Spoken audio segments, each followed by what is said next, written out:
Last lecture में हमने आपको न्यूटन्स लॉ ऑफ ग्रेविटेशन पढ़ाया था। F equals to G m1 m2 upon are square. तो एक तो खास बात हमने बताई थी इस न्यूमेरिकल में, जो आर होता है वो सेंटर टू सेंटर डिस्टेंस होती है। इसलिए अगर दो चीज़ें कांटेक्ट में भी रखी हैं तब भी उनके बीच की डिस्टेंस ज़ीरो नहीं होगी, क्योंकि डिस्टेंस मेजर की जाएगी बिटवीन द सेंटर्स। दूसरी बात हमने कहा था कि फार्मूला डायरेक्टली एप्लीकेबल तभी होगा जब या तो पॉइंट मासेस हों, बहुत छोटे मासेस हों, या फिर वो स्फेरिकल मास डिस्ट्रीब्यूशन हो, यानी वो यूनिफॉर्म स्फीयर हो। इस पे कुछ न्यूमेरिकल्स हमने करवाए थे आपको। फिलहाल अब डालो heading acceleration due to gravity.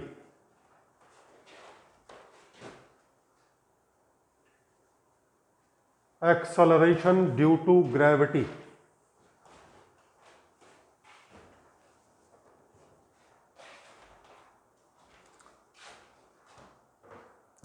It is the acceleration produced in a body due to gravitational force of attraction of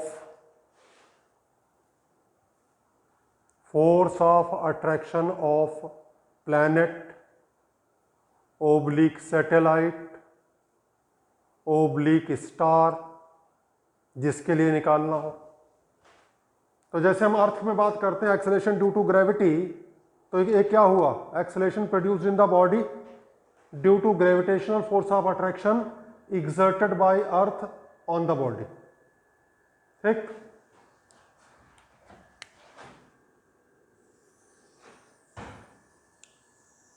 ये अर्थ है, एक बॉडी है अर्थ के बहुत close.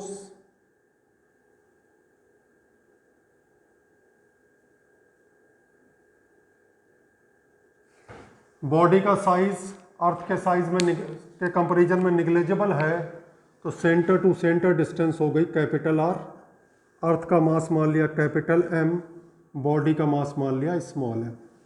Capital R is the radius of earth, capital M is the mass of earth, small m is the mass of body. Force लगा इस पे F, तो एफ का formula G capital M small m upon are square. Acceleration होता है force upon मास। कौन सा मास? Body का मास। बस इस एक्सेलरेशन को एक ही जगह जी लिख देते हैं, तो ये फॉर्मूला आ गया G m upon are square. Small m cancel हो गया।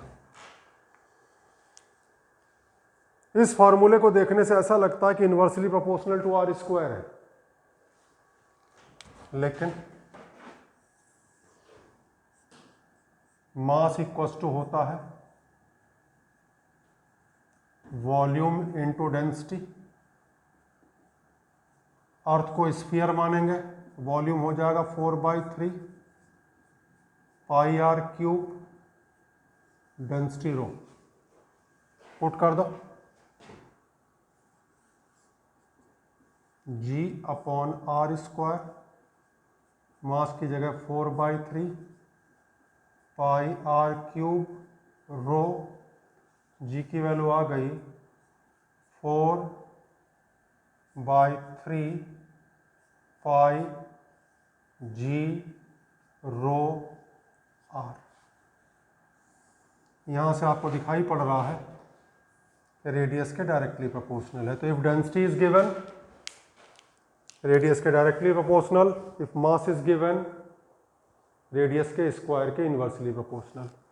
तीसरा क्वेश्चन बन जाएगा जिसमें मास एंड डेंसिटी गिवन होगा। तो मास एंड डेंसिटी गिवन होगा तो वहाँ हम फार्मूला लगा देंगे, mass equals to volume into density. यहाँ से वॉल्यूम का रिलेशन आ जाएगा और वॉल्यूम का रिलेशन आ जाएगा तो रेडियस का रिलेशन आ जाएगा। अब रेडियस का रिलेशन है, मास पता है, डेंसिटी पता है, दोनों में से कोई भी फार्मूला लगा सकते हो। तो तीन तरह के क्वेश्चन इसमें बनते हैं। एक तो mass and radii are given, density and radii are given, mass and density are given. ठीक है, लिख लो सर।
नेक्स्ट हेडिंग डालिए, variation in the value of acceleration due to gravity. Variation in the value of acceleration due to gravity. आपको पता है कि earth के हर प्लेस पे एक्सेलरेशन ड्यू टू ग्रेविटी की वैल्यू सेम नहीं है। ज़्यादा हाइट पे जाते हैं तब भी जी की वैल्यू चेंज होती है, डेप्थ में जाते हैं तब भी जी की वैल्यू चेंज होती है। इक्वेटर और पोल्स पे वैल्यू सेम नहीं है, अलग अलग है। तो इन इफेक्ट्स को पढ़ाना है। दो तो थ्योरेटिकल इफेक्ट हैं, तीन इसमें न्यूमेरिकल वाले हैं। तो पहले न्यूमेरिकल वाला पढ़ाते हैं। लेकिन effect of altitude, effect of altitude,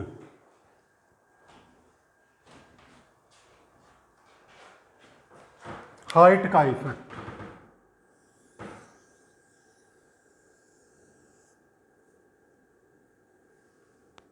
मान लिया इस पॉइंट पे हमें देखना है जी की वैल्यू क्या होगी।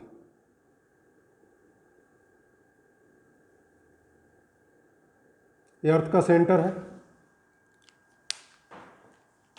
ये रेडियस हो गई आर, ये हाइट हो गई एच।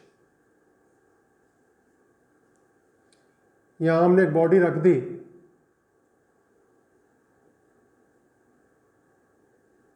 मास स्मॉल एम मान लिया।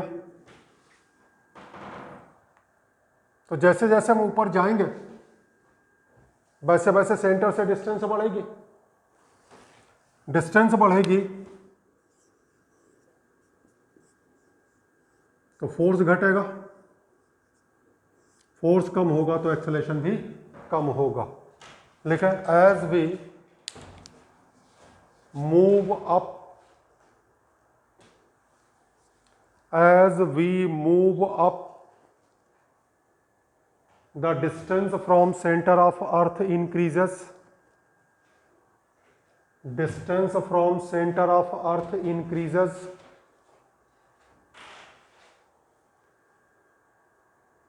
force, gravitational force decreases,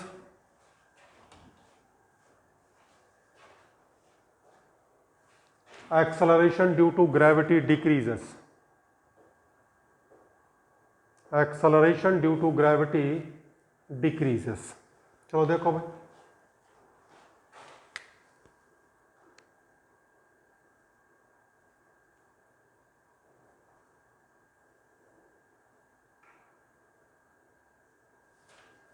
force हो गया G m m upon are square. अब कैपिटल आर की जगह स्मॉल आर होगा, इस स्मॉल आर की वैल्यू रख दी,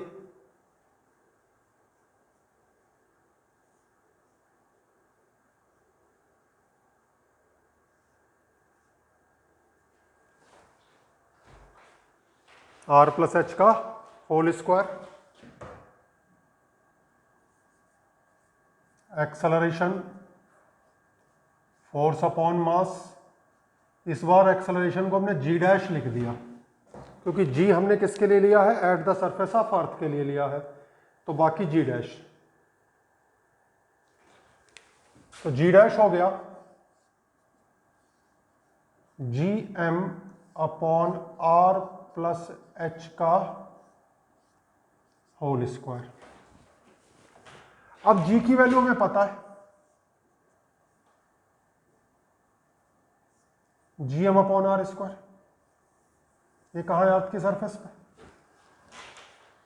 अंदर से हम आर कॉमन निकाल रहे हैं, आर कॉमन निकालोगे तो ये स्क्वायर है तो बाहर आ जाएगा आर स्क्वायर, अंदर बचेगा 1 प्लस एच अपॉन आर का होल स्क्वायर। अंदर कॉमन निकाला आर तो यहाँ आ गया 1 और यहाँ आ गया एच अपॉन आर, और अंदर हमने आर कॉमन निकाला, जो बाहर निकलेगा तो क्या हो जाएगा आर स्क्वायर।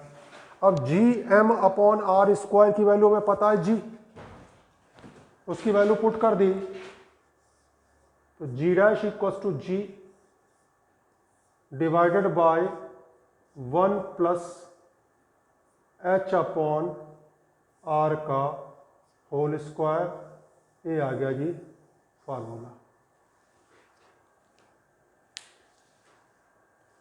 ठीक है, यहां से तो हाइट निकल के आ जाएगी, और अगर डिस्टेंस फ्रॉम सेंटर पूछा जाए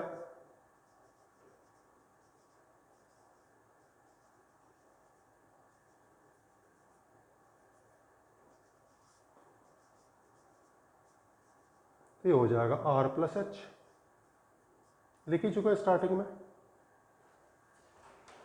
जैसे वो कहे कितनी हाइट पे, इसका मतलब एच निकालना है, और वो कहे सेंटर से, अर्थ के सेंटर से कितनी डिस्टेंस पे, तो उसके साथ कैपिटल आर जोड़ दो, देख लो इसे।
अप्रॉक्सीमेट फार्मूला,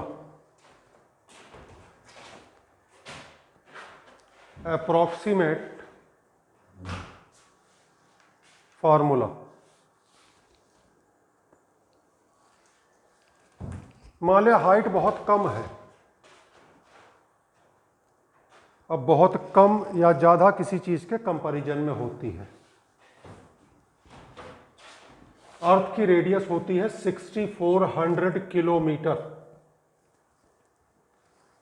तो 6400 किलोमीटर के कंपैरिजन में 100 किलोमीटर भी छोटा ही माना जाएगा।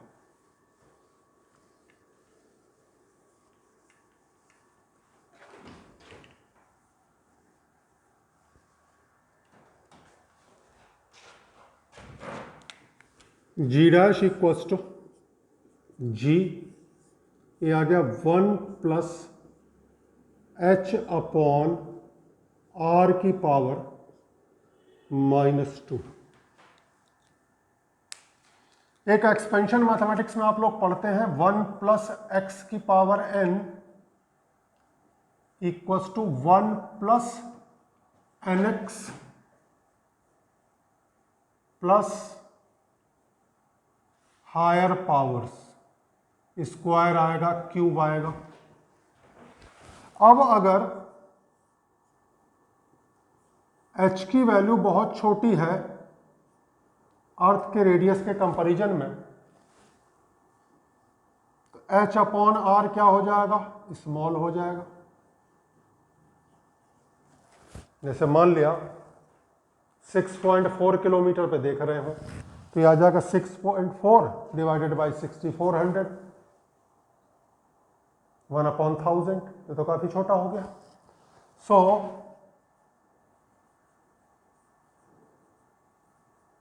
neglecting higher power terms, higher power terms को हमने निगलेक्ट कर दिया, तो उस हिसाब से देखें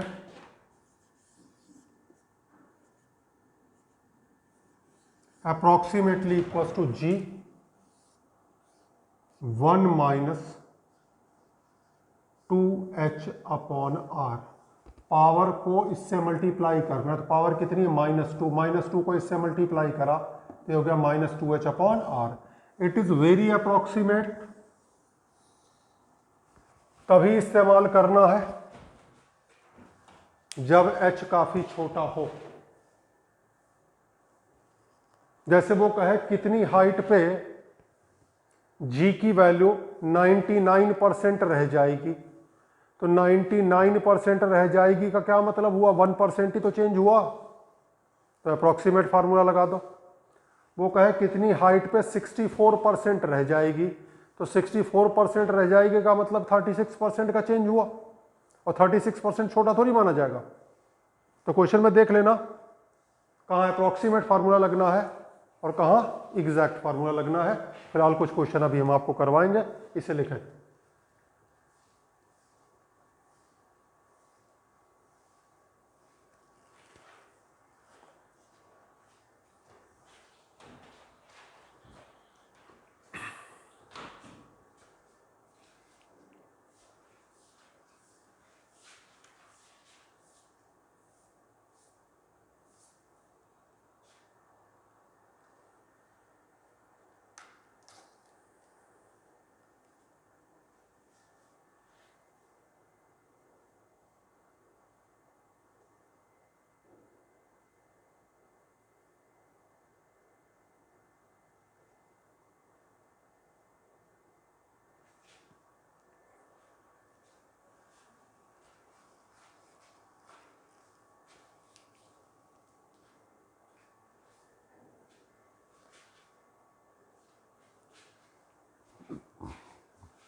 बाकी ये दो टर्म हैं, इनका डिफरेंस आपको पता होगा, मास और वेट।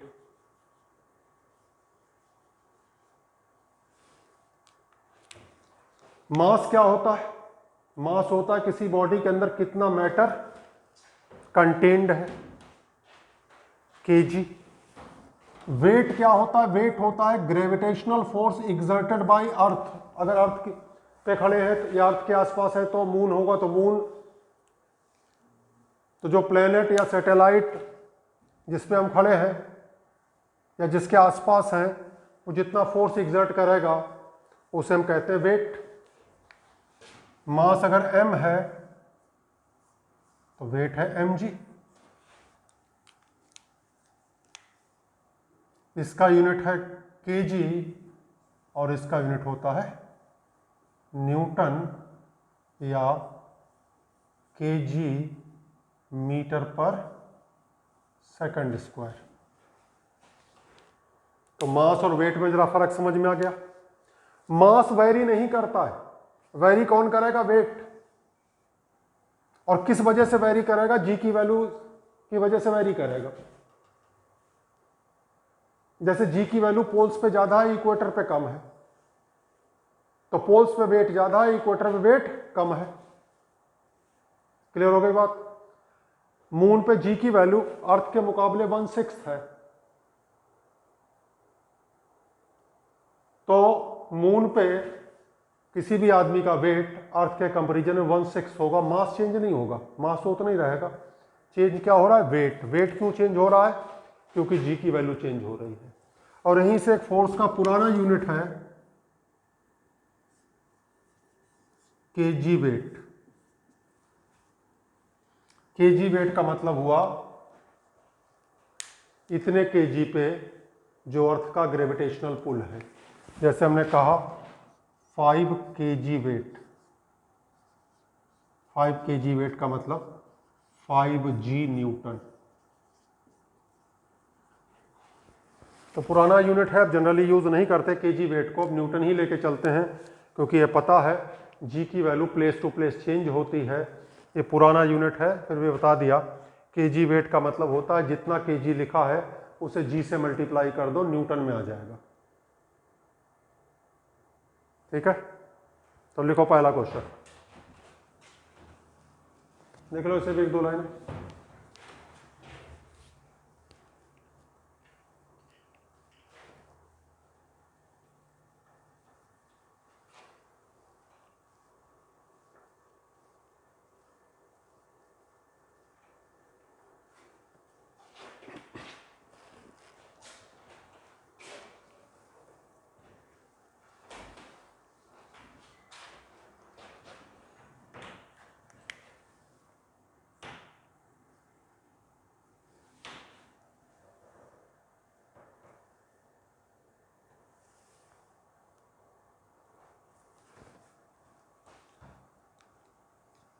पहला question, acceleration due to gravity,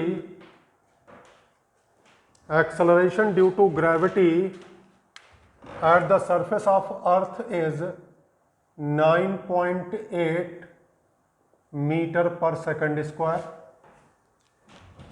9.8 metre per second square.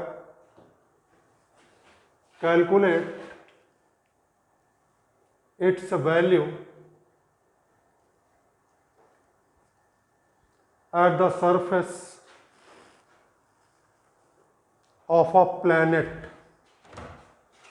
Surface of a planet, number 1, whose mass is 8 times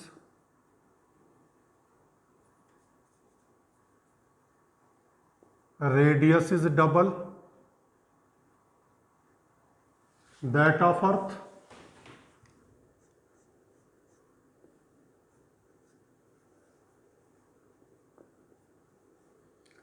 Density is 3 times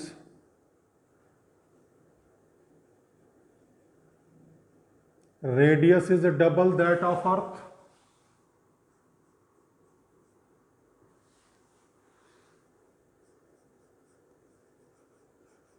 Mass is 16 times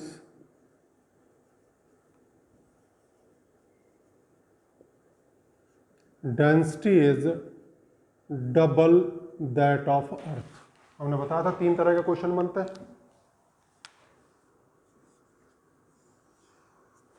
question number 2, radius of earth is 6400 kilometre, लेकिन ध्यान रखना numerical solve करते समय kilometre नहीं लेना है, metre लेना है, क्योंकि मास केजी में होता है। 6400 kilometre and acceleration due to gravity 9.8 metre पर second square. Calculate number 1 mass of earth, number 2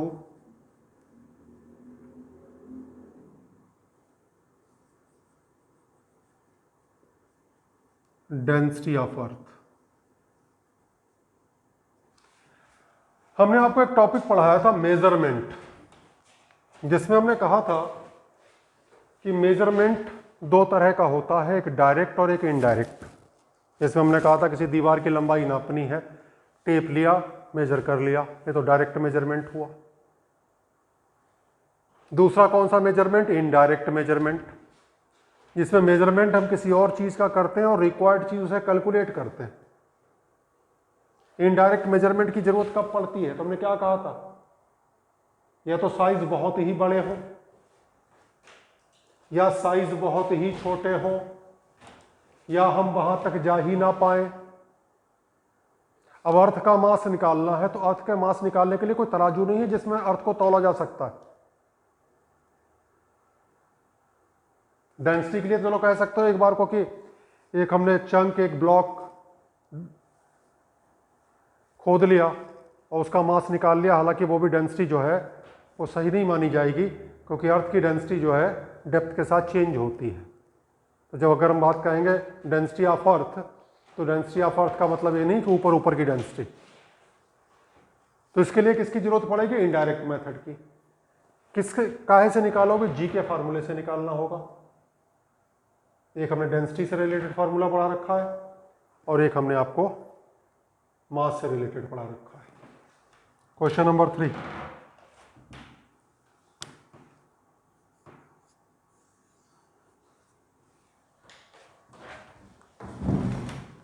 calculate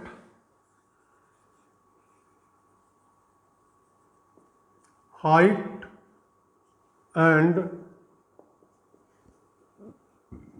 distance from earth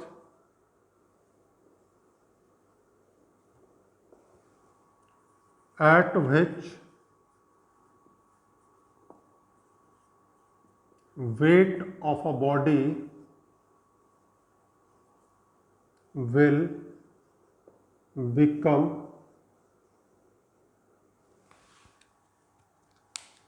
number 1 half, number 2 1/4 of that at the surface of earth, at the surface of earth। Answer के लिए आप चाहें तो are के terms में answer दे दें, radius of अर्थ के terms में दे दें, और अगर चाहें वैल्यू निकाल के देना तो रेडियस ऑफ अर्थ 6400 किलोमीटर लेके न्यूमेरिकल वैल्यू दे दें। अब जैसे मान लिया आंसर आप दे दें 2r, तो 2r का मतलब इसका डबल हो गया, तो इस तरह से भी लिख सकते हैं। और अगर आपकी रेडियस के टर्म्स में लिखना चाहो तो उसमें भी लिख लो। अब उसने कहा वेट बिकम्स, वेट बिकम्स का मतलब क्या हुआ? जी की वैल्यू बिकम्स,